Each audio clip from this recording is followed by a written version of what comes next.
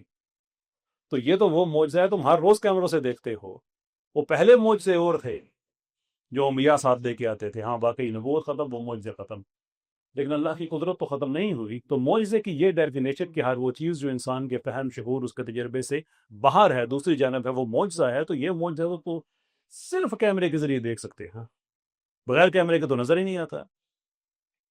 اس کو بات سمجھ آ گئی، اس سے بحث چھوڑ دی، کیونکہ اس کے بعد اگر وہ نہ بات کو ختم کرتا تو پھر ہم کائنات کے لیول میں جاتے۔ میری ابھی ایک سیریز چل رہی ہے، کبھی آپ کے پاس وقت ہو، چینل کا نام ہے سیکھو بائی قیصر احمد راجہ، اس میں کہ یہ کائنات خالق ایک اتنی بڑی دلیل ہے۔ ابھی اس کی ایک قسط بن گئی ہے، دوسری قسط اس کی ایڈٹ ہو رہی ہے، 2 دنوں تک انشاءاللہ وہ بھی آ جائے گی۔ یہ پوری ہم نے 10-12 قسطوں میں کائنات کے ایک ایک پروسیس کا، کہ یہ جو ایک ستارہ پھٹنے سے کاربن بنتا ہے اس کا میری جلد کے ساتھ کیا تعلق ہے، یہ سارے کا سارا ریگولیٹڈ سسٹم ہے، سارے کا سارا۔ ایک اس میں ایک ملی میٹر بھی آپ ادھر ادھر نہیں کر سکتے۔ یہ سارے کا سارے معجزات ہیں جو آج ہم کیمروں سے ہی دیکھتے ہیں۔ خیر واپس چلتے ہیں ہم عقل والی بات کی طرف، کہ جب قرآن ہمارے پاس اب ایک معجزہ ہے تو اس کا مطلب یہ ہے کہ ہم نے عقل استعمال کر کے اس میں سے چیزیں وہ ڈھونڈنی ہیں، وہ دیکھنی ہے جن کا تعلق ماضی کے ساتھ ہے، حال کے ساتھ ہے اور مستقبل کے ساتھ ہے۔ کیونکہ کچھ لوگ کہتے ہیں کہ دیکھو یار قرآن تو ثواب کی کتاب تھی، سوری انقلاب کی کتاب تھی، اس کو ثواب کی کتاب بنا دیا گیا۔ دیٹس ٹرو، لیکن جب یہ کہتے ہیں کہ قرآن انقلاب کی کتاب تھی تو کتاب نے خود تو انقلاب نہیں لے کے آنا، اس کے لیے انسان کی عقل چاہیے کہ وہ چیزوں کو سمجھے۔ جیسے ایک چھوٹی سی مثال، اس کے بعد ہم آگے بڑھتے ہیں، کہ جب کوئی انسان قتل ہو جاتا ہے تو 2-3 چیزیں عام طور پہ ہم نے دنیا میں دیکھی۔ جو سب سے زیادہ دیکھی ہے وہ انتقام دیکھا ہے، کہ اس کا انتقام لیا جاتا ہے، اور انتقام میں لوگ حد سے بھی آگے بڑھتے ہیں، اور اس انتقام کا بھی انتقام لیا جاتا ہے۔ ہم نے بہت پہلے نہیں، یعنی کہ ہزاروں سال پہلے بات نہیں کر رہے، دور جاہلیت کی جو آج سے وہ 1,500 سال پہلے کا دور ہے، اس میں ہم نے واقعات دیکھے کہ ایک اونٹنی کو کسی نے پتھر مارا ہو، 40 سال لڑائی چل رہی ہے، گھوڑی کی ریس لگی ہوئی تھی، پھر بس گھوڑے کو کسی نے ڈرا دیا، جنگ چھڑ گئی، اور چلتے چلتے چلتے بدلہ لینے کے چکر میں کہاں سے کہاں چلے گئے۔ لیکن قرآن میں ایک آیت ہے جس میں اللہ عز و جل عقل والوں کی بات کرتے ہیں، ویری امپورٹنٹ، کہ دیکھو، یہ مفہوم ہے، ترجمہ میں نے بیان کرا اس کا، کہ دیکھو اے عقل والو، زندگی قصاص میں ہے۔ اب بظاہر کوئی انسان اس آیت کو پڑھتا ہے، بڑی عجیب بات لگتی ہے کہ قصاص میں تو آپ جان لیتے ہیں، لیکن اللہ کہہ رہا ہے یہ زندگی ہے وہ قصاص میں ہے۔ اب یہاں پہ انسان کی عقل کی ضرورت ہے، اس لیے کہ عقل والوں کو مخاطب کیا جا رہا ہے۔ تو جب آپ عقل اپلائی کرتے ہیں تو سمجھ یہ آتی ہے کہ اگر کوئی انسان قتل ہو جائے اور وہاں پہ قصاص کا ایک لیگل میکنزم نہ ہو تو اس کا انتقام لیا جائے گا، دوسری پارٹی ان سے انتقام لے گی، وہ ان سے انتقام لے گی، 5 6 7 نسلوں تک یہ انتقام کا سلسلہ چلتا رہے گا، کتنا یہ خون بہہ جائے گا۔ اس کا جو الٹرنیٹیو ہے جو قرآن دے رہا ہے وہ یہ ہے کہ دیکھو، انسانی جان گئی، اس کے بدلے تم قانون کے تحت جس نے جان لی ہے اس کی جان لے لو، باقی سب کی جان بچ جائے گی۔ ویئر فور زندگی قصاص ہے، انتقام میں نہیں ہے۔ اب یہ آیت ہے لیکن عقل استعمال کرتے ہیں تو ہمیں سمجھ آتی ہے، ایسی کئی اور آیات ہے قرآن کی۔ اب مسئلہ ہم مسلمانوں کے ساتھ جو ہوا یا ہم نے خود میں ساتھ کیا کہ ہم نے قرآن کی 2 چیزوں پر بہت زیادہ محنت کی، ایک قرآن میں لکھی ہوئی عبادات اور ایک قرآن میں لکھی ہوئی اخلاقیات۔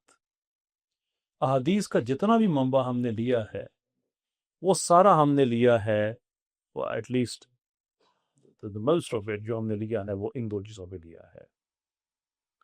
میں ان لوگوں میں سے نہیں ہوں جو یہ کہتے ہیں کہ ساری سائنس قرآن سے نکلی ہے، of course that would be absurd، لیکن میں ان لوگوں میں سے ہوں جو یہ کہتا ہے، جو کہ یہ کہتے ہیں کہ قرآن نے جتنے دروازے جتنے راستے عقل کے باقی مضامین کے لیے کھولے ہیں، ہم نے ان پہ اتنی محنت نہیں کی کسی وجہ سے۔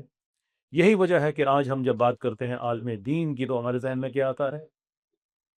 وہ جس کی تجوید بہت اچھی ہے، جس کو تفسیر کا پتہ ہے، جس کو احادیث کا پتہ ہے، جو عبادات کے بارے میں ہم کو صحیح بتا سکتا ہے، جو معاملات ایوری ڈے کی ہیں، مثال کے طور پہ وراثت ہے، اس کے بارے میں آپ کو اچھی گائیڈنس دے سکتا ہے، نکاح کے بارے میں آپ کو بتا سکتا ہے، جنازے کے بارے میں بتا سکتا ہے، سر شوٹ ہے، باقی گرامر لنگوسٹکس اس کے اندر آ جاتی ہے۔ ان علماء میں کون نہیں ہے جو کیمسٹری کا ماہر ہے، جو بایولوجی کا ماہر ہے، علم فلکیات کا ماہر ہے، زمین کے نقشوں کا ماہر ہے؟ قرآن نے تو ڈنائی نہیں کیا ان کو۔ یہ بھی جو میں نے آپ کے سامنے شیئر دیا کہ 4 نیوکلیوٹائڈس ہیں، 4 حروف ترجیح ہیں، کیمیکلز ہیں، پانی کے بنے ہوئے ہیں، یعنی کہ واٹر بیسڈ مایا، جن میں سے 3 کو اکٹھا کر کے الفاظ بنتے ہیں، اور یہ جانداروں میں یہ مماثلت رکھتے ہیں، سب جانداروں میں ہے۔ یہ چیزوں پہ غور و فکر کرتے ہیں، ان کو دیکھتے ہیں، قرآن نے جن چیزوں کا ذکر کیا ہے، تو ایٹ ٹائمز آپ کو اتنی حیرت ہوتی ہے کہ یہ تو مجھ سے خطاب کیا جا رہا ہے۔ اچھا، یہ بھی بڑے مزے کی بات ہے کہ قرآن کی بہت سی آیات ایسی ہوں گی جو آپ پڑھیں گے تو آپ کو لگے گا کہ نہیں، یہ میرے لیے نہیں ہے۔ اگر آپ کو ایسا لگتا ہے تو آپ بالکل ٹھیک جگہ پہ پہنچے ہیں، وہ آپ کا یہ نہیں ہے، وہ کسی اور کے لیے ہے، کہ جو ان آیات کا جو موضوع ہے، جس کی طبیعت، جس کا ٹیلنٹ ان مضامین سے ملتا جلتا ہے، تو ہم پھر محنت کریں گے انہی پہ ہی جو ہمارے ولی ہیں، ظاہر سی بات ہے، جس سے ہم مطابقت رکھتے ہیں۔ اچھا، یہاں پہ ایک بات بڑی باریک ہے۔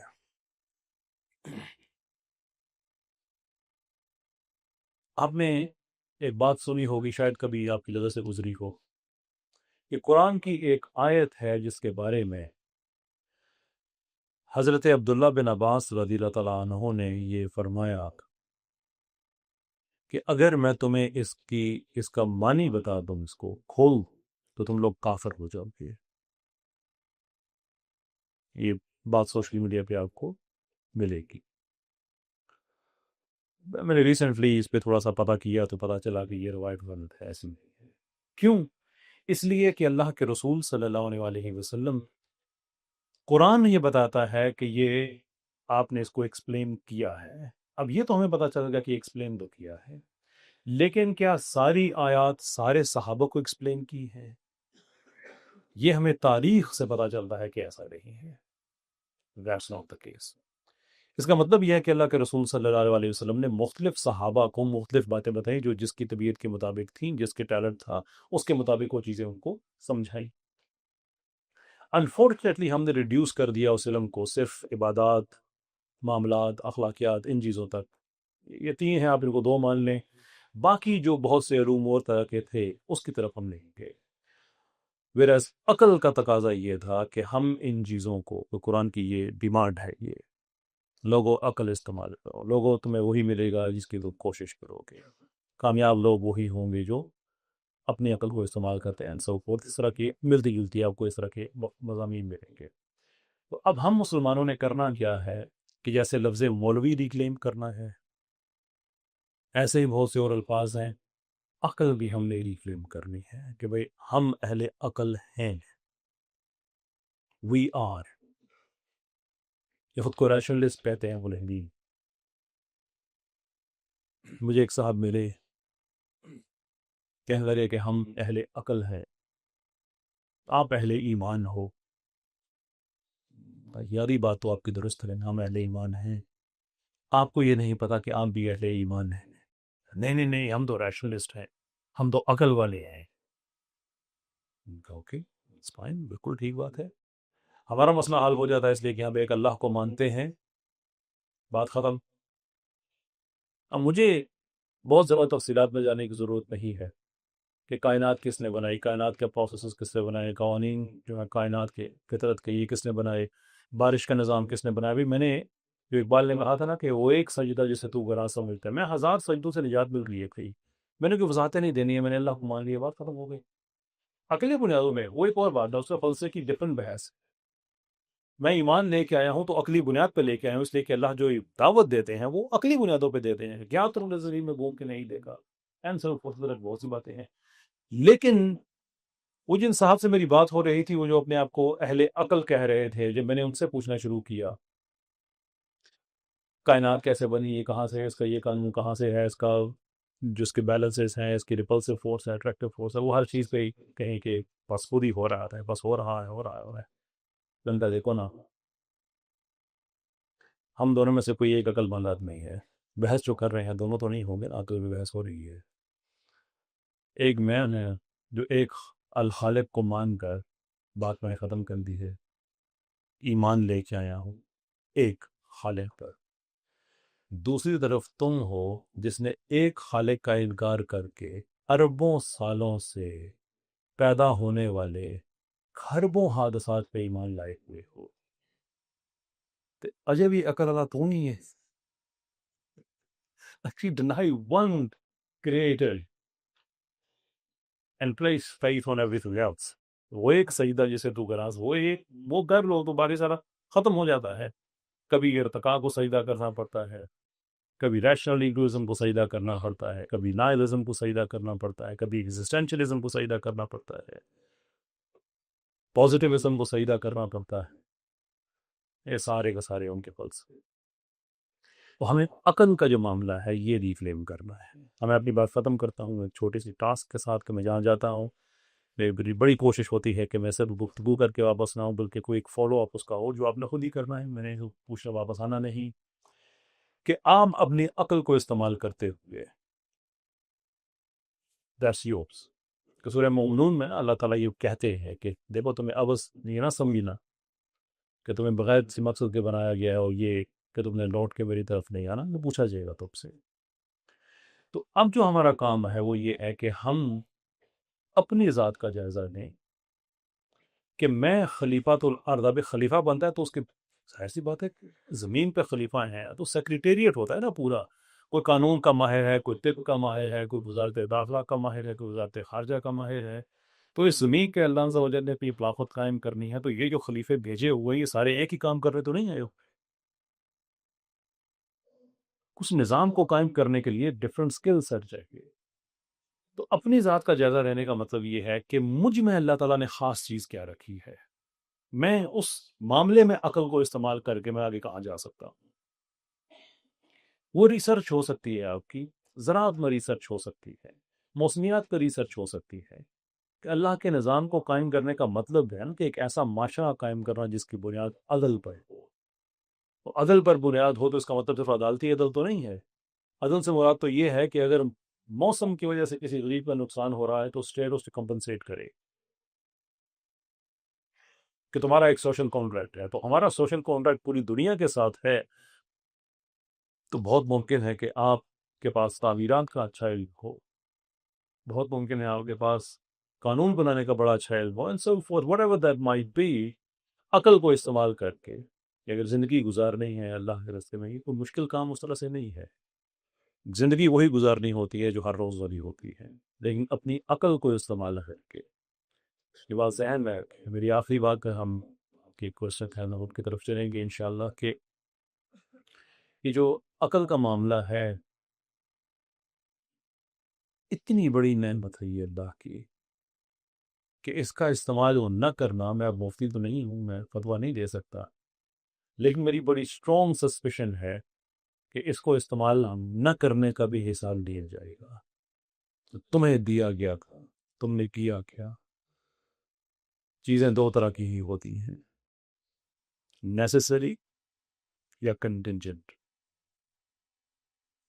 نیسیسری وہ چیزیں جن کا نہ ہونا غیر ممکن ہو، اور کنٹینجنٹ وہ چیزیں جو ہمیشہ انحصار کرتی ہیں اور جو خود کو وجود نہیں دے سکتی، جو اپنے فنکشن کی خود وضاحت نہیں کر سکتی۔ آپ ہیں، آپ میں عقل بھی ہے، لیکن آپ نے اپنی عقل کو وجود نہیں دیا ہے۔ اس کا مطلب یہ ہے کہ یہ کنٹینجنٹ ہے، یہ آپ کی میں ہی ہے، یہ جس ذات پہ انحصار کر رہی ہے، جس ذات نے آپ کو دی ہے، اس کا ایک مقصد ہے، اس نے پوچھنا ہے کہ تم نے اس کے کیا کیا تم نے۔ تو نے کیا کیا اس کا؟ تو اگر جواب یہی ہو کہ الہی ہم نے جا کے تیری نمازیں بڑی پڑھی تھی، اگین میرا گمان ہے، میں تصدیق نہیں کر سکتا کہ اللہ یہ شاید یہ بات قیامت کے دن کہیں کہ دیکھو تمہارا میں نے پہلا تعارف قرآن میں یہ کرایا تھا. یہ انسان بھی بڑی عجیب چیز ہے. ہمارا پہلا تعارف قرآن میں کنٹروورشل ہے. ہمارا پہلا تعارف یہ نہیں ہے کہ وہ بڑے اچھے اور بے داغ ہیں اور سب نے ہمیں قبول کیا. پہلا تعارف سورہ بقرہ کے ابتدائی حصے میں، فرشتوں میں نے زبیب لابری کا بلانا ہے، فرشتے کہتے ہیں یہی کنٹروورسی ہمارے پہلے ذکر کے اندر ہی موجود ہے، تنازع پہلے ذکر کے اندر موجود ہے.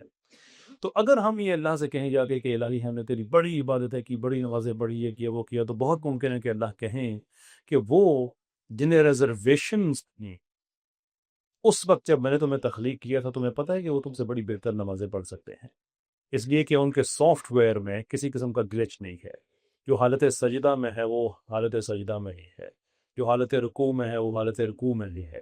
دوسری طرف تم ہو، پورا دن تمہیں جو چیز یاد نہیں آتی، جو ہی نماز شروع کرتے ہو سارا ڈیٹا تمہارے سامنے آنا شروع ہو جاتا ہے. اس کو اتنے پیسے لینے ہیں، اولے کو اتنے پیسے لینے لیتا ہے، ایسا ہوگا ویسا. تو یہ کام کرنے گئے تھے، یہ تو انٹری تھی، یہ تو انٹری تھی صرف دین میں کہ تم دین کے اندر آ گئے. ایسے باقی سارا کام تو اس کے بعد سٹارٹ ہونا تھا. وہ روایت سنی ہے ہاں آپ نے کہ فرشتے گئے، ان کو حکم دیا گیا کہ یہ فلاں عبادی یہ لائن کراس کر گئے، انہیں برباد کرو. تو انہوں نے کہا کہ وہ جو تیرے نام لیوا کچھ بزرگوں کی طرف بیٹھے رہتے ہیں ان کو نکال نہ لے. اللہ نے کیا کہا؟ سوشل کرپشن یہاں تک چلی گئی ہے کہ معاشرہ پورے کا پورا بگڑ گیا ہے، اور وہ بیٹھ کے اللہ اللہ کر رہے ہیں. اس لیے بھیجا تھا ان کو نہیں، سارے انبیاء کو بھیجنے کا مقصد اللہ نے قرآن میں بتایا ہے کہ ایسے معاشرے کا قیام جس کی بنیاد عدل پر ہو. اگر ہم عدل کو قائم نہیں کر سکتے، اس کا مطلب یہ ہے کہ وہ خلافت والا کام ٹھیک نہیں کر رہے ہاں،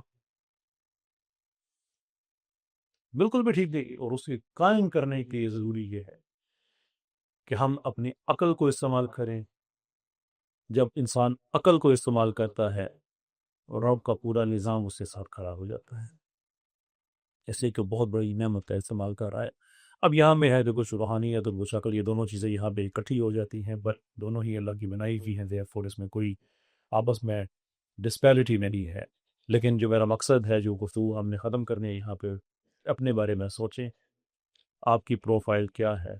اللہ نے جو آپ کو عقل دی ہے وہ کس فیلڈ میں سب سے بہتر استعمال ہو سکتی ہے، اس پہ آپ کام کرنا شروع کریں. تو جو رب کا فرشتوں کے سامنے ایک مان جو ہے کہ انہوں نے خلافت قائم کرنی ہے، وہ تو اللہ کو پتہ ہے ہمیں کیا کرنا ہے، لیکن ہماری طرف سے جو کوشش ہے وہ کم سے کم پوری ہو جائے گی. بہت میں نے آپ کا وقت دے دیا، یہاں پہ میں گفتگو کا سلسلہ تمام کرتا ہوں. آپ کی طرف سے کوئی کوشچن ہے، کوئی آپ کی طرف سے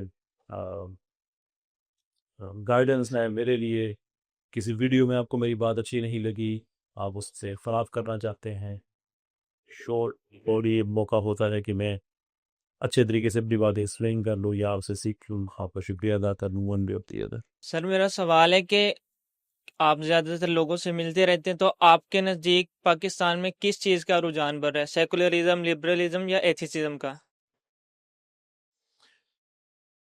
سیکولرزم، لبرلزم اور دیکھیں لبرلزم کا رجحان تو پاکستان میں نہیں بڑھا، پارشل بات ہے یہ آپ کہہ سکتے ہیں. میں یہ کہوں گا سیکولرزم کا رجحان زیادہ بڑھا ہے. تو let me make my case. Atheism کا ہم اس لیے کہہ سکتے ہیں کہ رجحان جتنا ایک رائز اس کا آیا تھا اس کے بعد یہ ختم ہونا شروع ہوا، تو اس کی وجہ یہ تھی کہ ایتھیسٹ کبھی بھی، اتحاد کی بات ہے کہ آج ہم ختم نبوت اور الحاد ہم دونوں، یہ ہمارا مکس ٹاپک تھا جس کو اوور آل ہم نے کہیں سے ایڈریس کیا کہیں نہیں کیا. یہ بڑے اتفاق کی بات ہے کہ دنیا میں دو فکری کمیونٹیز ہیں جو کبھی اپنے عقیدے پہ بات نہیں کرتے، ایک قادیانی اور ایک ملحد. یہ اسلام پہ بات کر لیں گے، عیسائیت پہ، ہر چیز اپنی نہیں، اس پہ بات نہیں کرتے. تو ملحدین کا تو ایک بیک فٹ پہ وہ اس لیے گئے ہیں کہ لوگوں نے پوچھنا شروع کیا کہ یار ہم مسلمان برے صحیح، تو مجھے اپنا اچھا بتاؤ.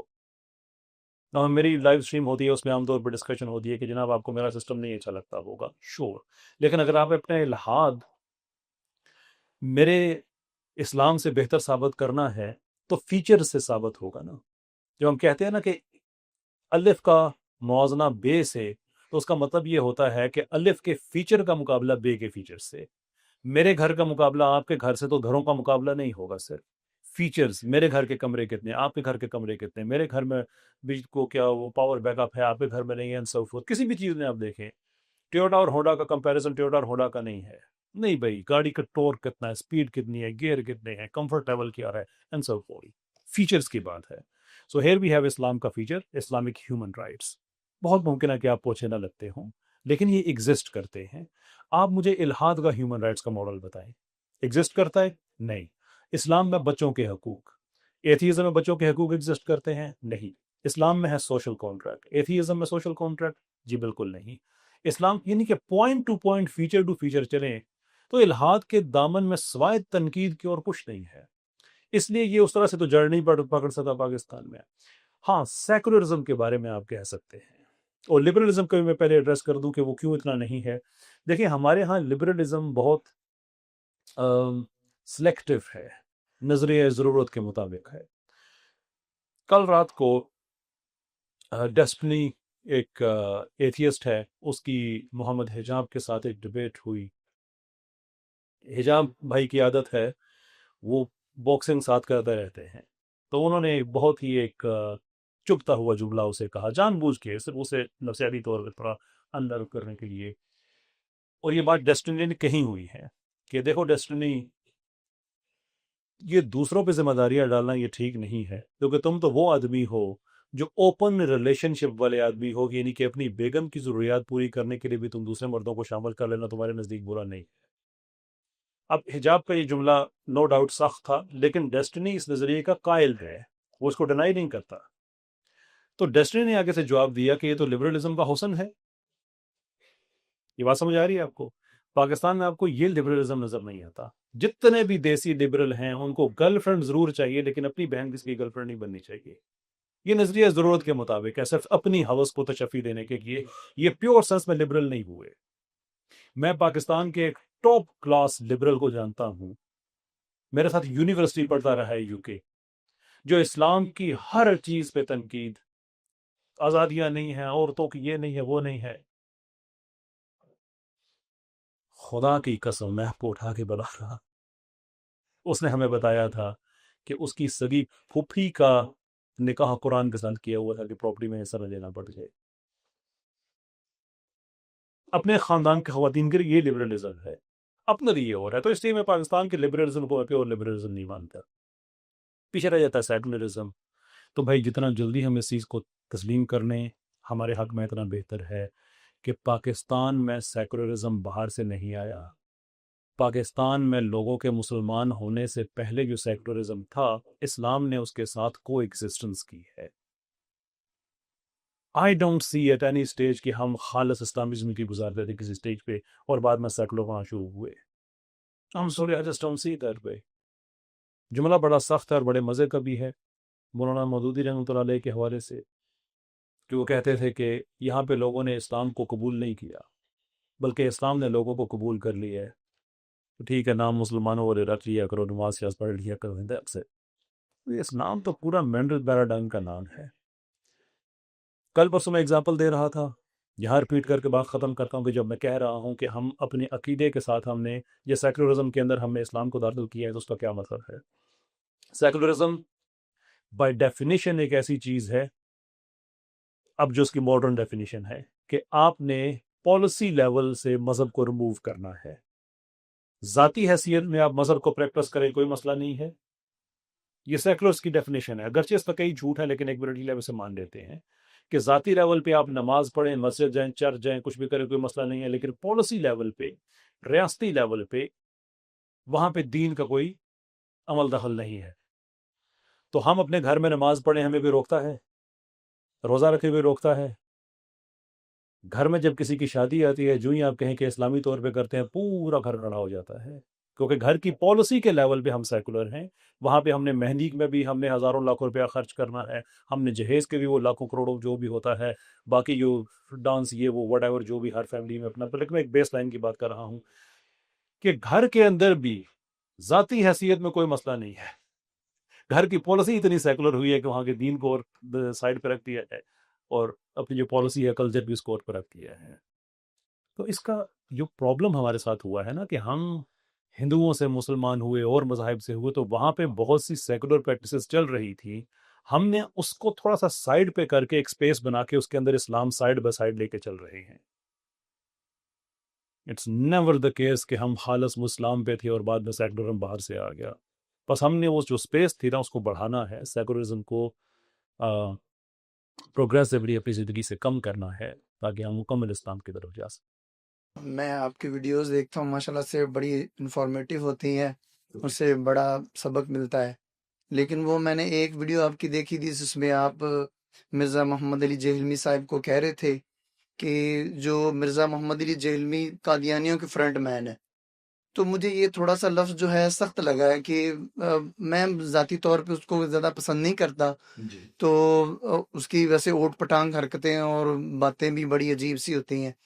تو یہ مجھے ذرا سمجھنا ہے کہ وہ کیسے قادیانیوں کا فرنٹ مین ہے، ان کو کیسے کہا جا سکتا ہے. وہ دین کی بات تو کرتے ہیں، اگرچہ غلط رنگ میں بہت ساری باتیں غلط رنگ میں کرتے ہیں، تو وہ اپنی غلط بات کو وہ صحیح ثابت کرنے پہ تل جاتے ہیں، اور ایسا انداز ہوتا ہے کہ سب سے بڑے جو محقق یہ ان سے بڑا کوئی محقق نہیں ہے. تو یہ لیکن یہ مجھے بات تھوڑی سی لگی ہے کہ ان کو آپ نے قادیانیوں کا فرنٹ مین کہا ہے، یہ کیسے ہے؟ بہت شکریہ آپ کا. دیکھیے جب کوئی انسان کسی کے بارے میں بات کہتا ہے تو یہ ذمہ داری اس پہ ہے کہ وہ اس چیز کا ایویڈنس دے. تو یہ بات میں نے کہی ہے، تو ویڈیو آپ نے دیکھی، کئی ویڈیوز میں نے یہ بات کہی ہے، تو ان ویڈیوز میں آپ نے کچھ نہ کچھ ایویڈنس بھی دیکھا ہوگا، کبھی اپنی نظر سے گزرا. جی، یہ ایک تو یہ ہے کہ وہ انہوں نے کبھی قادیانیوں کے خلاف کوئی ایسی بات نہیں کی. انہوں نے اس طریقے تو بہت لو لیول کی بات ہے نا، بات نہیں کی. اس سے کوئی آدمی کسی کو قادیانیوں کا فرنٹ مین نہیں کہہ سکتا. جب میں کہتا ہوں قادیانیوں کا فرنٹ مین تو آئی مین کہ اس وقت قادیانیوں کا سوشل میڈیا پہ جو آئدر سب سے بڑا یا جو ان کے بڑے مربی اور جو ڈبیٹر ہے، رضی اس کا نام ہے، آپ اس کے چینل پہ جا کے انجینئر صاحب کی ویڈیوز کو دیکھیں کہ وہ ان کو اپنے فرنٹ مین کے طور پہ استعمال کر رہا ہے کہ ہر وہ دلیل جو قادیانی مسلمانوں کو دیتے ہیں وہ انجینئر صاحب دے رہے ہیں. مثال کے طور پہ قادیانیوں کی ایک دلیل ہے، جب کہا جاتا ہے کہ دیکھو تم دار اسلام سے خارج ہو، تو آگے سے کہتے ہیں یار تمہارے یہ کہہ دینے سے کیا فرق پڑتا ہے، بریلوی دیوبندی کو کہہ رہا ہے، دیوبندی اہل حدیث کو کہہ رہا ہے، اہل حدیث بریلوی کو کہہ رہا ہے، سارے ایک دوسرے کو کہہ رہے ہو. ایگزیکٹلی یہی دلیل ہے انجینئر صاحب کی، اور اسی دلیل کو آپ رضی کے چینل پہ جا کے دیکھ سکتے ہیں. 3-4 سوال آپ کے سامنے میں رکھتا ہوں. مرزا غلام احمد قادیانی نے نبوت کا دعویٰ کیا، کیا سمجھتے ہیں آپ؟ اگر کوئی آدمی یہ کہے کہ نہیں نبوت کا دعویٰ نہیں کیا، ایکسپریسلی نہیں کیا کبھی، تو آپ سننے والوں کو اس کے قریب لے کے جا رہے ہیں یا اسے دور لے کے جا رہے ہیں؟ یہ بات سمجھ آ گئی؟ یہ حرکت کس نے کی ہے؟ یہ انجینئر صاحب نے کی ہے. قادیانیوں کا ذبیحہ حلال ہے، یہ حرکت کس نے کی ہے؟ یہ انجینئر صاحب نے کی ہے. اب اس میں ڈیپر ٹیکنیکل پوائنٹ بھی سمجھیں کہ جب وہ جس آیت سے یہ استدلال لے رہے ہیں، کیونکہ یہ سوال نہیں تھا، یہ بات ذہن میں رکھیں، سوال یہ تھا کہ کیا اہل کتاب کا ذبیحہ حلال ہے یا نہیں. تو انہوں نے قرآن کی آیت سے بتایا کہ 2 چیزیں جائز ہیں، ایک اہل کتاب کی خاتون سے نکاح جائز ہے اور ایک ان کا ذبیحہ جائز ہے. سوال کس پہ ہے؟ اہل کتاب پہ. اب میں فرنٹ مین نہ کہوں تو کیا کہوں؟ اس کے اندر کہیں قادیانی اس پوری کنورسیشن میں نظر آ رہا ہے آپ کو؟ لیکن انہوں نے اپنی طرف سے ایڈ کیا کہ اگر اہل کتاب کا ذبیحہ حلال ہے تو پھر قادیانی کا بھی ذبیحہ حلال ہے. لیکن آیت میں تو 2 باتیں ہوئی ہیں. اس آیت سے اگر آپ استدلال لے رہے ہیں تو وہ نہ کہتے ہوئے یہ بھی کہہ رہے ہیں کہ ان کی لڑکی سے نکاح بھی جائز ہے، کیونکہ یہ تو نہیں ہو سکتا کہ اس آیت کو آپ آدھا اس کا اطلاق کریں اور آدھے کا اطلاق نہ کریں. ایک آیت کے اندر 2 اصول بری ہے. یہ آپ کے خیال میں قادیانی دار اسلام سے خارج ہیں یا نہیں ہیں؟ یہ ہمارے ایمان کا حصہ ہے. اب جو آدمی یہ کہے اللہ کے رسول صلی اللہ علیہ وسلم کی وہ حدیث جس میں آپ صلی اللہ علیہ وسلم اور صحابہ کی گفتگو ہو رہی ہے اور آپ صلی اللہ علیہ وسلم بعد میں آنے والے جو لوگ ہیں ان کے بارے میں اچھی باتیں کر رہے ہیں. وہ صحابہ پوچھتے ہیں کہ یا رسول اللہ صلی اللہ علیہ وسلم حشر کے دن آپ انہیں پہچانیں گے کیسے؟ یہ میں آپ کو وربیٹم نہیں بتا رہا، اس کا جو صحت ہے اس حدیث کی وہ بتا رہا ہوں. تو آپ صلی اللہ علیہ وسلم آگے سے فرمائیں کہ ان کے اعضائے وضو چمک رہے ہوں گے. تو ایک کلیئر بائیفرکیشن نظر آتی ہے کہ وہ لوگ جو ایکچول امت میں ہے، پوٹینشیل امت کی بات نہیں ہو رہی، ایکچول امت کے اندر ہیں، ان لوگوں کے اعضائے وضو چمک رہے ہوں گے. اب اگر انجینئر صاحب قادیانیوں کو بھی اس کے اندر ڈال دیں تو میں فرنٹ مین کس کو کہوں پھر؟ اور آگے سے دلیل کیا ہے؟ جب کسی نے فالو اپ کیا کہ یہ آپ نے کیسی بات کہہ دی ہے، تو آگے سے کہتے ہیں آپ پوچھیں بریلویوں سے کہ کیا دیوبندیوں کے اعضائے وضو چمک رہے ہوں گے، اور دیوبندیوں سے کہیں ان کے، وہ کہیں گے ان کے بھی نہیں، ان کے بھی، اور اس دن انجینئر صاحب پھر بھنگڑا ڈال رہے ہوں گے. تو قادیانی ایگزیکٹلی اسی چیز پہ تو بھنگڑا ڈال رہے ہیں. آپ مجھے کوئی اور نام بتا دیں، میں اور نام ان کا میں لے لیتا ہوں، لیکن اگر یہ فرنٹ مین ہونا نہیں ہے تو واٹ از اٹ دین سر؟ جی سر، میرے دو سوال ہیں. پہلا یہ کہ چند دن پہلے آپ کی ساحل الدین صاحب کے ساتھ ویڈیو دیکھی تھی، اس میں آپ جو ہے وہ دفاعی طور پر نظر آئے ہیں، جس میں انہوں نے کہا کہ علماء جو ہیں، مدارس جو ہیں، وہ اپنا صحیح نہج پر کام نہیں کر رہے، اور انہوں نے خلافت کا بڑا زور دیا، اور انہوں نے کہا کہ کسی کے ڈیڈی کی جاگیر نہیں ہے مساجد، تو مجھے مساجد میں آنے نہیں دیا جاتا. لیکن اگلے لمحے میں جو آپ نے ویڈیو دوبارہ بنائی جس میں انجینئر صاحب ہیں، اس میں آپ جو ہے وہ دفاعی نہیں بلکہ اگلے مورچوں پر ہراول دستے میں نظر آتے ہیں. تو یہ کیا وجہ ہے کہ آپ سمجھتے ہیں کہ ساحل الدین صاحب کے ساتھ آپ کا رویہ جو ہے وہ دفاعی طور پر آیا ہے، اور ساحل الدین صاحب کے انجینئر صاحب کی لیگیسی کو لے کر نہیں چل رہے، علماء سے، حفاظ سے بدظن نہیں کر رہے لوگوں کو؟ اور دوسرا جو ہے میرا سوال یہ ہے کہ آپ کیا سمجھتے ہیں کہ علماء، مدارس جو ہیں وہ آج اپنے اس نہج پر نہیں ہیں؟ یہ سوشلسٹ جتنے بھی آپ الحاد ہے، جتنے بھی شعبے ہیں، ان کے خلاف طلباء کو تیار نہیں کر رہے، جس کی وجہ سے آج ہمیں انجینئر نظر آ رہا ہے، جس کی وجہ سے آج ساحل الدین جیسے لوگ جو ہیں نظر آ رہے ہیں. تو اس میں آپ کی کیا رائے ہے؟ بہت شکریہ آپ کا. یہ آپ کا سوال کہ جو ساحل الدین صاحب کے حوالے سے جو پہلی پوڈ کاسٹ ہماری ہے اس میں میرا رویہ آپ کو ڈیفینسو نظر آیا؟ نہیں، شور، بالکل ڈیفینسو نظر آیا. میرا ایک اصول ہے، غلط ہو سکتا ہے، میری رہنمائی کیجیے گا اگر ہے، کہ کوئی بھی آدمی اگر اسلام کے دائرے کے اندر رہ کے اختلاف کر رہا ہے تو میرا رویہ ہمیشہ دفاعی ہی ہوتا ہے. اور ساحل الدین صاحب سے میرے اختلافات ہیں، نو ڈاؤٹ، لیکن یہ بات میں پبلکلی کہتا ہوں، میں دوبارہ ریپیٹ کر رہا ہوں کہ ساحل الدین صاحب سے اختلاف کریں تو پاکستان کے لبرل، پاکستان کے سیکولر، وہ ان کی سپورٹ میں کھڑے نہیں ہوتے. میرے اور آپ جیسا مسلمان ہی ہے وہ ان کو سپورٹ کرتا ہے.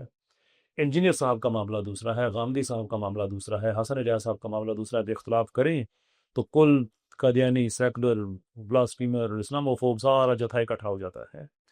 تو صرف ساحل الدین صاحب کی بات نہیں ہے، کتنے علماء ہیں جنہوں نے میرے بارے میں یہ کہا، شاید آپ کو بھی شکوائے، کیا یار مطلب یہ آدمی کا نہ کوئی مدرسے میں نہ گیا، اس کو سامنے بٹھا کے باتیں کرنا شروع کر دیتے. میں خود ان کے پاس چلا جاتا ہوں. بات حضرت آپ نے درست فرمایا، میں نہیں گیا، آپ کی مہربانی ہے کہ آپ نے میرے جیسے آدمیوں کو برداشت کیا. اب میں تو بھائی آپ کے پاس ہوں، میرے پاس سرٹن چیزیں ہیں جو میں آپ کی خدمت پہ رکھنا چاہتا ہوں. آپ ہدایت کا کام کر دیں ہوئے، کبھی بھی میں مسلمانوں کے اندر کا جو جہاں ہے اس میں کنفرنٹیشن میں نہیں چاہتا. ساحل الدین صاحب کے حوالے سے میرا ویو ہے کہ ایک دن وہ پڑھے لکھے آدمی ہیں، ان کو سمجھ آ جائے گی کہ دین کے معاملات، ریاستی معاملات میں اقامت دین کا پرپاؤنٹ ہوں. یاد رکھیں، میں تزکیہ لفظ پہ جو لوگ بات کو ختم کرتے ہیں، میں ان سے رسپیکٹفلی کہتا ہوں کہ ہم آگے جانا چاہیے. دین عدالت میں نظر آنا چاہیے، پارلیمنٹ میں نظر آنا چاہیے، کریانے کی دکان پہ نظر آنا چاہیے، تھانے کچہری میں نظر آنا چاہیے، سسٹم کے اندر نظر آنا چاہیے. صرف نماز روزہ نہ، یہ اب صاحب ابھی جاگے کر سکتے ہیں، خلیفہ کا کام اس سے بڑھ کر ہے. ساحل الدین صاحب کا بھی یہی ویو ہے. لیکن وہ جو ریاست کا قیام ہے اس کا ایکسپرٹ کیسر احمد راجہ نہیں ہے، ساحل الدین بھی نہیں ہے. اس کے لیے ہمیں مدرسے کے پاس واپس آنا پڑے گا، اس کے لیے ہمیں کتاب الخراج آج کے دور میں سمجھنی ہوگی. تو کون سمجھائے گا؟ کتاب الاموال آج کے دور کے حساب سے سمجھنی ہوگی، تو کون سمجھائے گا؟ تو میرا اس حوالے سے ان کے رویے، ان کے میں مائنڈ ہی میں ڈبیٹر آ رہی ہوں.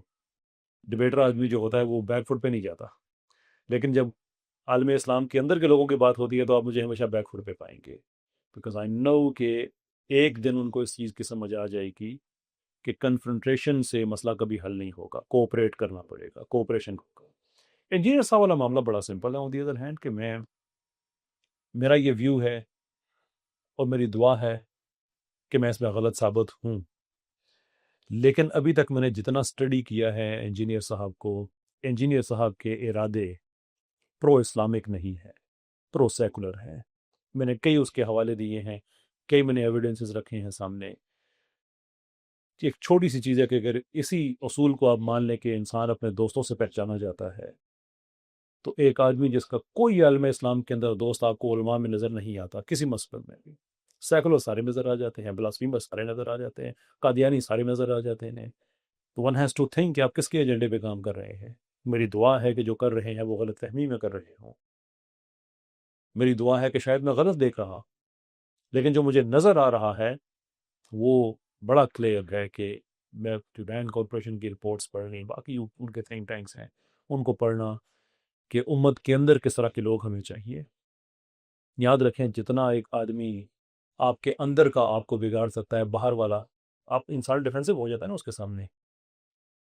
مجھے اس لیے سے یہ زیادہ پرابلم ہے، تو اس لیے میں دوسری پوڈ کاسٹ میں نے ان کو بتایا، ساحل الدین صاحب نے دوسری پوڈ کاسٹ میں، میری حد یہ ہے کہ جب میں نے ان سے پوچھا کہ آپ بتائیے گستاخ عورت سے شادی ہو سکتی، مجھے یس اور نو میں اب جواب دیں آپ، یہ ہو سکتی کہ نہیں ہو سکتی؟ تو انہوں نے کہا کہ تم چاہتے ہو کہ میں ایسی بات پہ تبصرہ کروں جو میرے ایمان کی بنیاد ہے؟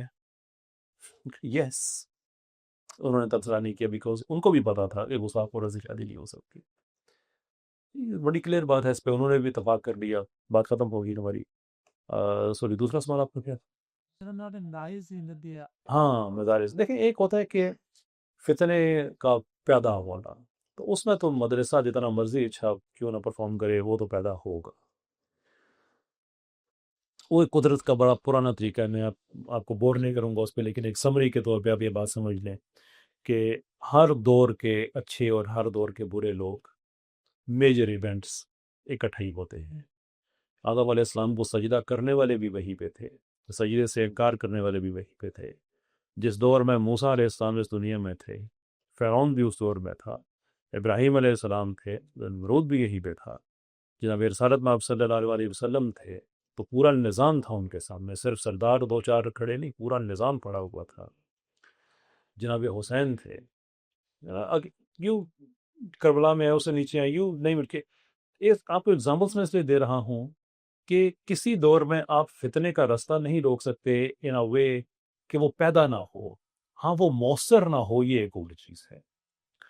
تو کیا آج کا مدرسہ اس طرح سے کام کر رہا ہے؟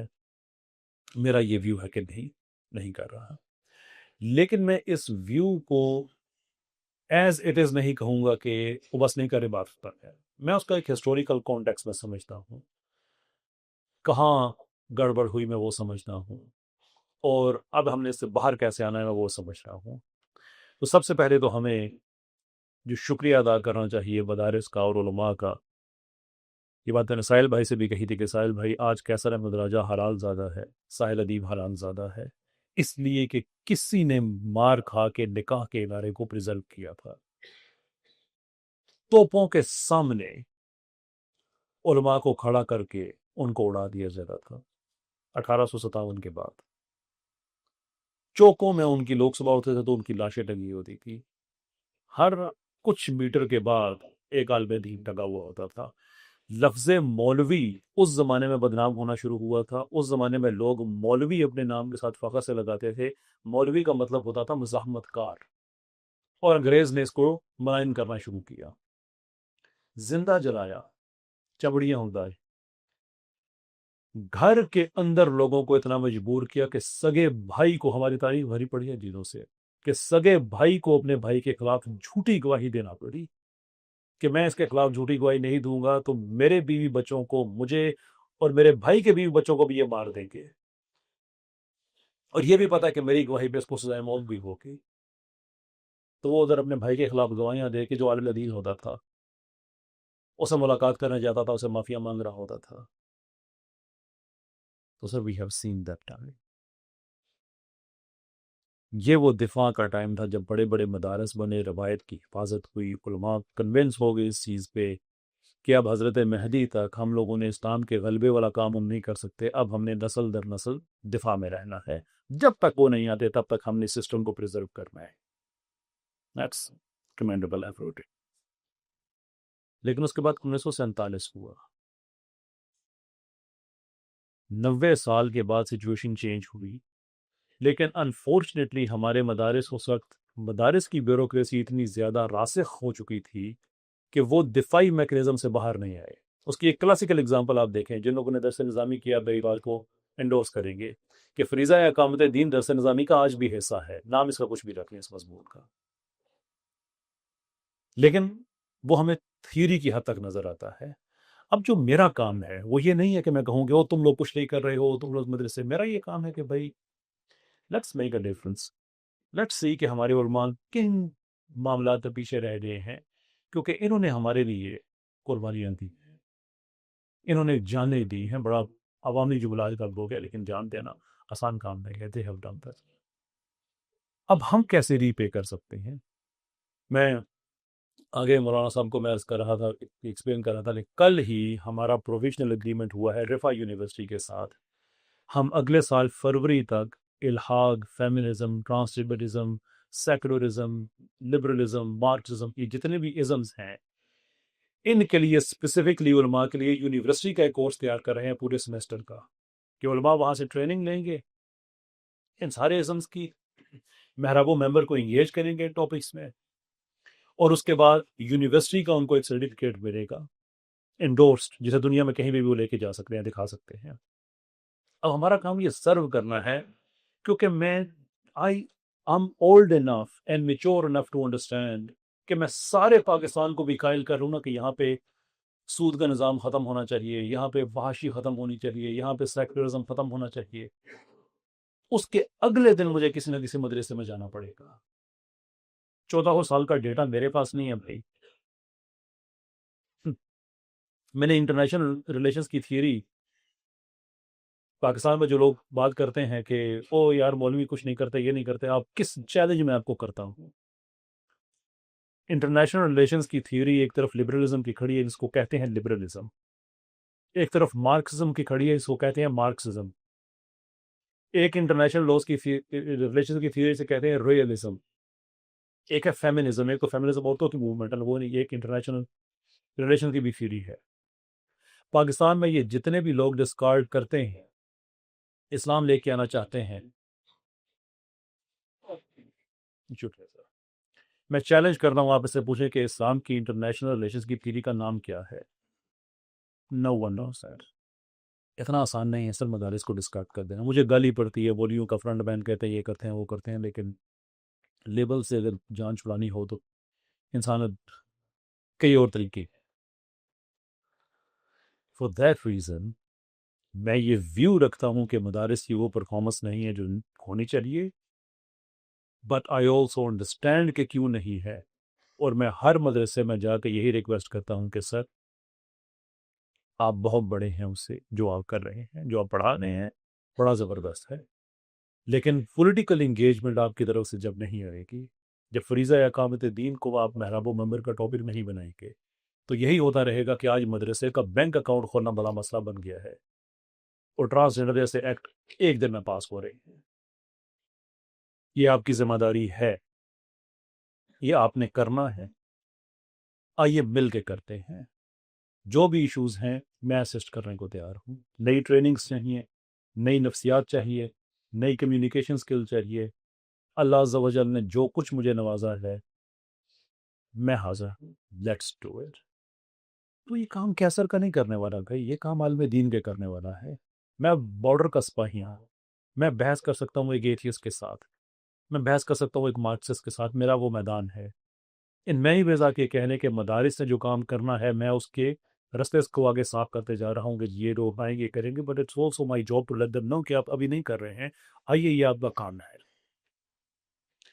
And that is the difference مجھ میں اور ساحل بھائی میں. اگین میرے بھائی ہیں، میں نگیٹو بات نہیں کرنا چاہتا، کوئی منفی بات نہیں کرنا چاہتا، کہ یہاں سے وہ کنفرنٹیشن میں آ جاتے ہیں اور میں کہتا ہوں آئیے کوآپریٹ کریے. متفق دونوں ہیں ہم اس چیز پہ، بٹ آئی تھنک سولوشن اس چیز میں نہیں ہے کہ میں دو چار غلط باتیں کہہ کے، غلط الفاظ کہہ کے، غیر پارلیمانی الفاظ کہہ کے دو اپنے آپ کو مطمئن کر لوں. It's never about one person, it's never about me, it's about the cause, about the امہ. اس لیے ہمیں اس لیول پہ رہنا چاہیے. سر میرے 2 سوال ہیں. ایک سوال یہ ہے کہ آپ نے پہلے ذکر کیا ہے مولانا مہدودی صاحب کا، اس کی ایک کتاب ہے خلافت ملوکیت، اس کے بارے میں آپ کی کیا رائے ہے؟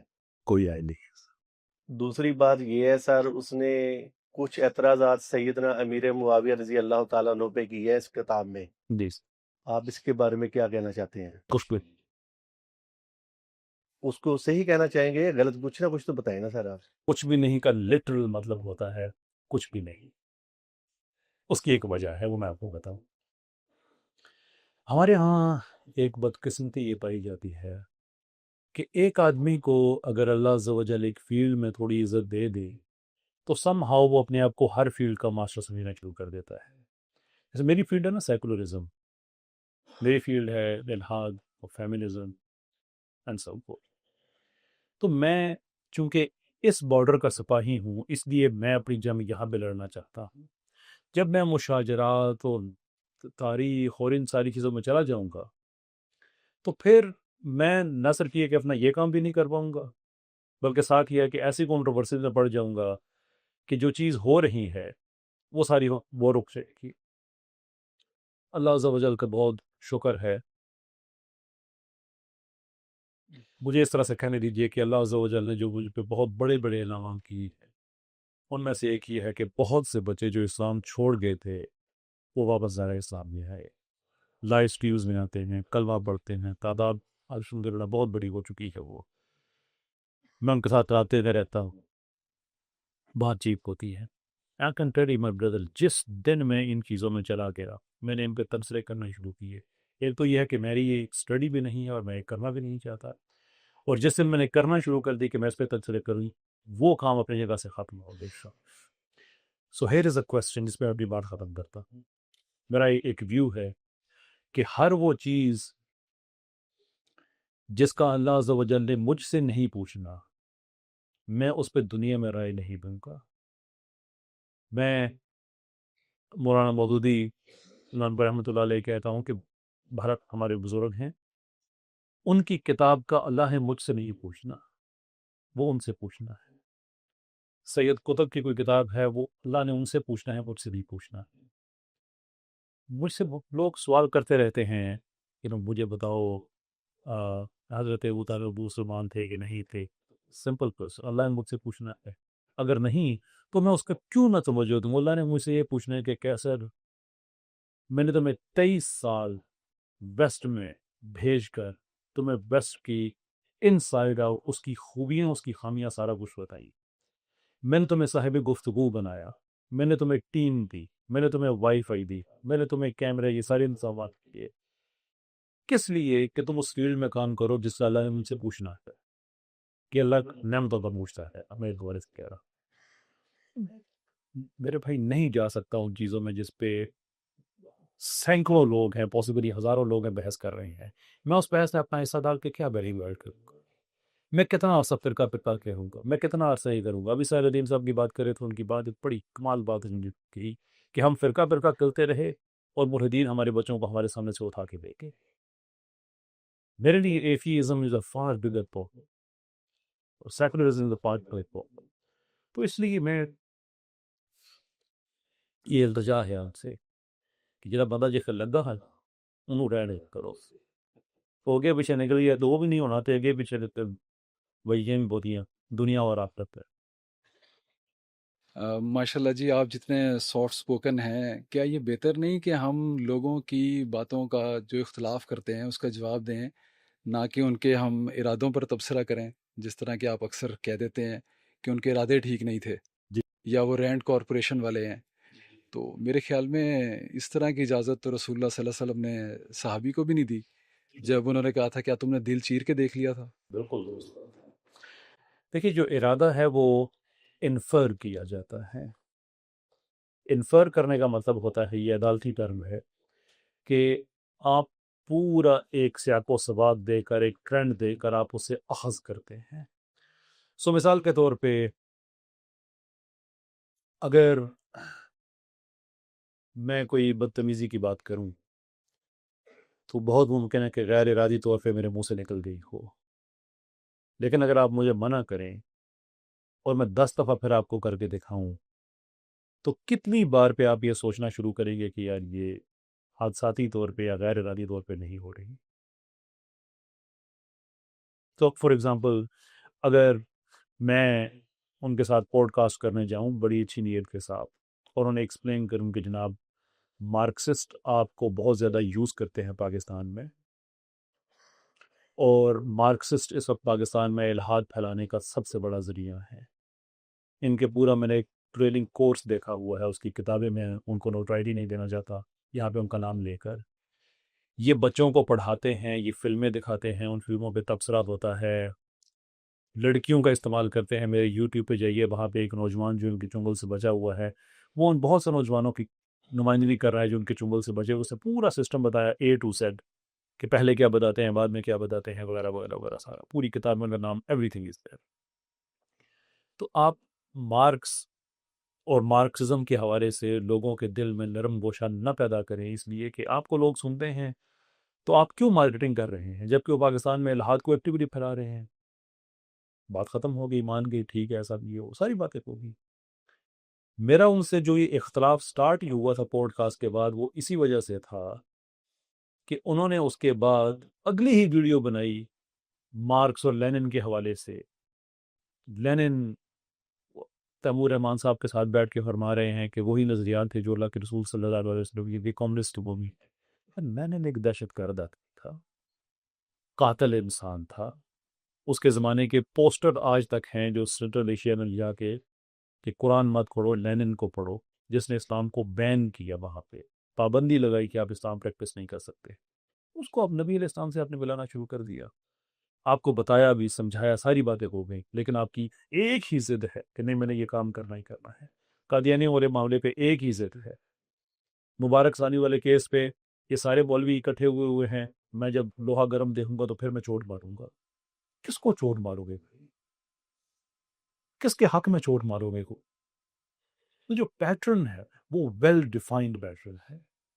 اس لیے جو نیت کی بات ہے، اور جو رینڈ کارپوریشن ہے، دیکھیں میں نے ہمیشہ یہ بات کہی ہے کہ میں کبھی نہیں کہوں گا کہ یہ ان کے پے رول پہ ہیں، ان سے ہدایات لیتے ہیں، نو میں آپ سے یہ کہوں گا کہ دیکھو یار یہ ان کے پیج نمبر 36 پہ لکھا ہوا ہے، پیج نمبر 63 پہ لکھا ہوا ہے کہ ہمیں ایسے بندے چاہیے جو یہ کریں اور یہ حرکت دیکھنے، یہ وہی ہے یا نہیں ہے۔ I can show you that, beyond that وہ میرا ڈومین نہیں ہے۔ تو نیت کی یہاں تک تعلق ہے، وہ اس پیٹرن کو سامنے رکھتے ہوئے، جیسے میں نے آگے آپ سے پوچھا کہ کتنی بار کے بعد آپ کی سوچنا شروع کریں گے کہ یہ غیر ارادی طور پہ نہیں ہو رہا، there is something more sinister there۔ میرا سوال یہ ہے کہ حال ہی میں لاہور ہائی کورٹ نے انیکا عتیق کو بری کر دی ہے، اور جنید حفیظ کے لیے ہوا پیدا کی جا رہی ہے کہ اس کے لیے بھی کوئی ایسا فیصلہ یا کوئی ایسا ججمنٹ لے کے آئیں، تو اس پہ کیا لاہ عمل ہے، کیا مطلب ہماری ہوگی اگر ایسا کچھ؟ اب اگر پے در پہ ایک کے بعد ایک اس طرح رہا ہوتے گئے تو یہ تو بہت غلط بات ہے، اور اس طرح کے اور کتنے کیس ہیں جو ہماری نزلوں سے اوجھل ہیں، یہ بھی تھوڑا ہائی لائٹ کر دیجیے۔ بہت ہی اہم سوال آپ نے کیا۔ پہلے تو میں آپ کو اچھی خبر سنا دوں کہ آج ہی خبر آئی ہے کہ 4 ضمانتیں جن پہ یہ بہت زیادہ زمین آسمان کے کلابے بلا رہے تھے کہ ہم نے بڑا کچھ کر دیا ہے، وہ 4 کینسل ہو گئی ہیں۔ تو یہ تو ایک بڑی پازیٹیو ڈیولپمنٹ ہوئی ہے اللہ کے کرم سے۔ رہی بات انیکا عتیق والا، تو میں ضمنی طور پہ بھی ہمارے پاس وقت کم ہے، میں اس میں تفصیل میں نہیں جا سکتا۔ جو حضرات لاعلم ہے اس کیس سے، انیکا عتیق ایک بلاسفیمر تھی، ام المومنین سیدہ عائشہ السلام اللہ علیہا کی گستاخی، جناب رسالت نات صلی اللہ علیہ وسلم کی گستاخی، ان کے تومینہ میں خاکے بنانے، یہ اس پہ کیس تھا۔ وہ گرفتار ہوئی، 2022 میں اس کو سزائے موت ہوئی۔ اب اس کی اپیل جو تھی اس میں ان کا یہ کہنا تھا کہ مجھے ورغلایا گیا ہے، میرے منہ سے ایسے الفاظ نکلوائے گئے ہیں، میری مرضی نہیں تھی۔ حالانکہ وہ پوری فورینزک رپورٹ ہے ساری، اس نے صرف واٹس ایپ پہ نہیں بلکہ فیس بک پہ جہاں جہاں پہ اس نے وہ گستاخی شیئر کی ہوئی تھی اس طرح کی، یہ اور اس طرح کی بہت سی، وہ سارا اس کے اندر آ گیا تھا۔ تو کسی سٹیج پہ یہ کوئی اپیل نہیں تھی کہ اس نے کچھ کیا نہیں ہے، بلکہ اپیل اس بات پہ تھی کہ جس آدمی نے اس کو پھنسایا ہے، یعنی کہ جو اس کیس میں جو مدعی ہے، اس نے اس کو برگلایا ہے، اکسایا ہے، تو وہ اکسا کے آپ کسی سے قتل کرا دے تو اسے قاتل معاف تو نہیں ہو جاتا، جرم تو یعنی کہ جرم سے کبھی کسی نے ڈینائی نہیں کیا۔ یہی بات ان کے وکیل سیف الملوک صاحب، اور سیف الملوک صاحب ایسے وکیل نہیں ہیں جن کو آپ مولوی کہہ سکتے ہیں، یہ صرف گستاخوں کے کیس لیتے ہیں، یا عام طور پہ گستاخوں کے کیس لیتے ہیں۔ آسیہ کا کیس، آسیہ لیوی کا بڑا مشہور کیس، اس میں بھی یہ وکیل، اور اس طرح کے کئی کیسز میں کی، تو انہوں نے بھی اس چیز کو کہا کہ یہ اس نے مانا ہے، جو آفیشیل کنفیشن رپورٹ ہے اس میں کنفیس کیا ہے کہ ہاں یہ جو صرف یہ کہا کہ مجھے اکسایا اس نے۔